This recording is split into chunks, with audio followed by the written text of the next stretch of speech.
Color – kas, spalva, pavyzdžiui, the color of the sky – dangaus spalva. Ta pati žodį color galima vartoti ir kaip veiksmažodį reikšmėje spalvinti. Pavyzdžiui, to color a picture – nuspalvinti paveikslėlį.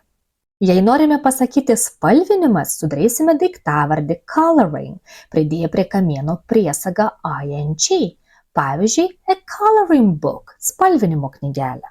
Sakydami, kad daiktas yra spalvotas arba nudažytas, vartosime žodį colored, kurį sudarome pridėję prie kamieno galūnę ed. Pavyzdžiui, colored pencils – spalvoti pieštukai. O reikšmėje spalvingas ir įvairiaspalvis vartojame būdvardį colorful, sudarytą su priesagos full pagalba.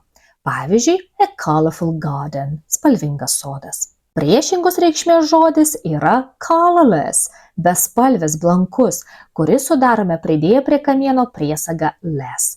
Pavyzdžiui, colorless lips – bespalvės lūpos. Įsiminti visus žodžius kontekste galite išmokę tokį sakinį. I love colors, so I color a rainbow in my coloring book.